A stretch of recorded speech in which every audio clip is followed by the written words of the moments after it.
Bendiciones. Si estás compartiendo este momento o en el momento que lo estés mirando, voy a compartir una palabra que creo que va a ser de edificación para tu vida y será un bálsamo para tu alma. La historia que te quiero contar está en el capítulo 9 del apóstol San Juan. La palabra dice así, que al pasar Jesús vio a un hombre ciego de nacimiento y le preguntaron sus discípulos diciendo: Rabí, que quiere decir maestro, ¿quién pecó este o sus padres para que haya nacido ciego? Respondió Jesús: no es que pecó este ni sus padres, sino que para que las obras de Dios se manifiesten en él. Mire la pregunta de los discípulos. Escuchemos bien esta parte. Maestro, los discípulos caminaron con él, vivían con él, estaban cerca de él. Pero mire la pregunta de los discípulos. ¿Quién pecó este o sus padres para que haya nacido ciego? Y me encantó la respuesta de Jesús. Me encantó. Es lo que más me atrajo de este versículo.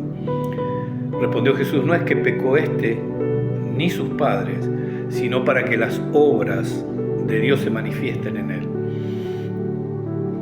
En resumen, un hombre ciego de nacimiento y un grupo de discípulos con una pregunta que era lógica para aquel entonces, que lo sigue siendo, es una pregunta lógica, pero con una respuesta que Jesús rompe con todo lo que creían entender ellos, porque la pregunta no era casual. En ese contexto siempre se creyó y se creía o se pensaba que el sufrimiento tenía una causa directa con el pecado, o sea que alguien había pecado. La consecuencia de estar ciego, había una causa, había una consecuencia, había un pecado, o él o sus padres. Una pregunta lógica, una ecuación lógica. Por eso le preguntaban quién pecó. No dudaban de que lo que le estaba sucediendo era consecuencia del pecado.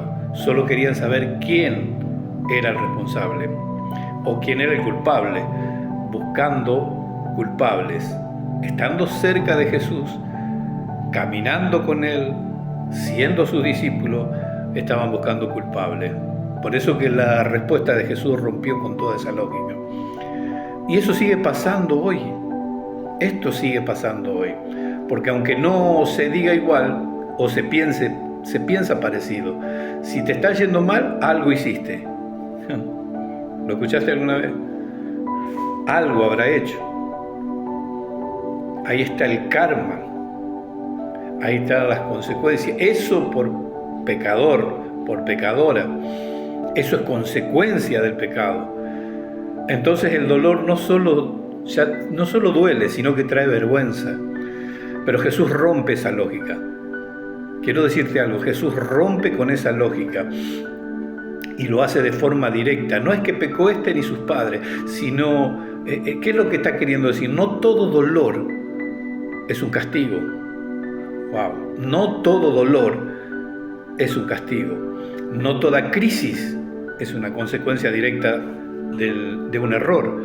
No todo lo que duele es culpa. Jesús no está negando el pecado, está negando que todo sufrimiento pueda explicarse con una moral inmediata, y eso libera y trae alivio, porque es más fácil vivir pensando que todo tiene una explicación clara, aunque sea dura. Ahora entra lo profundo. Jesús no responde con una causa, sino con un propósito, sino para que las obras de Dios se manifiesten en él. No está diciendo que Dios causó la ceguera, está diciendo que incluso en esa realidad Dios puede obrar. Y eso cambia completamente el enfoque, porque ya no se trata de buscar culpables, sino de ver qué puede hacer Dios en medio de eso. El dolor deja de ser solo una condena y se convierte en un escenario donde algo nuevo puede nacer. Vamos a traerlo al día de hoy. Traigamos esto al día de hoy. Hay personas que viven cargando culpas que no le pertenecen. personas que han pasado por enfermedades, pérdidas, crisis, y además cargan pensamientos como: Dios me está castigando, algo hice mal, no merezco que me vaya bien. Y eso destruye por dentro. Pero no solo trae heridas, sino que acarrea vergüenza. Pero la voz de Jesús sigue siendo la misma, clara. No todo lo que estás viviendo es castigo. Y eso minimiza el dolor, o no lo minimiza, pero lo redime. Porque entonces el enfoque cambia. Ya no es ¿qué hice para estar así? Ahora es ¿qué puede hacer Dios en medio de esto? Lo vuelvo a reiterar. Ya no te preguntes ¿qué hice para estar así? Sino pregúntate ¿qué puede hacer Dios en medio de esto? Y eso abre una puerta, porque hay historias donde en medio de una enfermedad nace una fe real.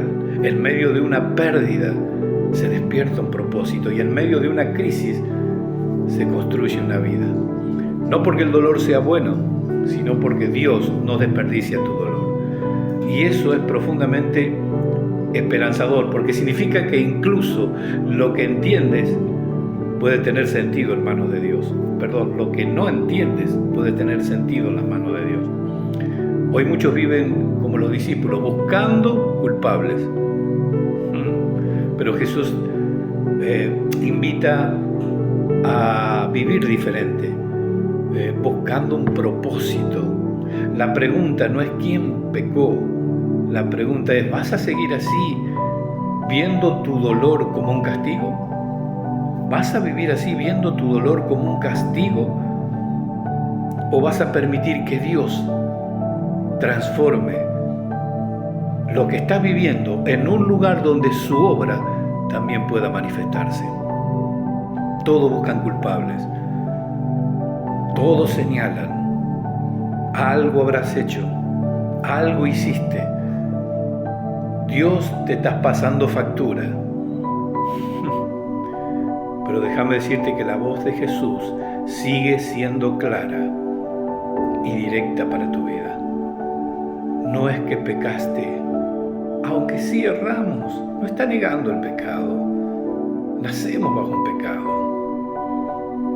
Pero donde abunda el pecado, sobreabunda la gracia de Dios. Dice: no es que pecó no es culpa de él, no es culpa de sus padres. No hay maldiciones heredadas, no hay enfermedades hereditarias. Sácate eso de la mente. Es para que la obra de Dios se manifieste en tu vida, para que el poder de Dios, para que la gloria de Dios se manifieste en tu vida. Esa crisis, esa enfermedad, esa ruptura familiar, ese desenlace en tu casa, en tu hogar, que no te deja dormir, que las lágrimas corren por la noche, que dice: ¿por qué me estás pasando esto? No busques culpable, esto hice, me mandé una macana, fue culpa mía, Dios me está castigando. No, papá no es así. Nuestro Padre no es así. ¿Tú harías eso con tus hijos?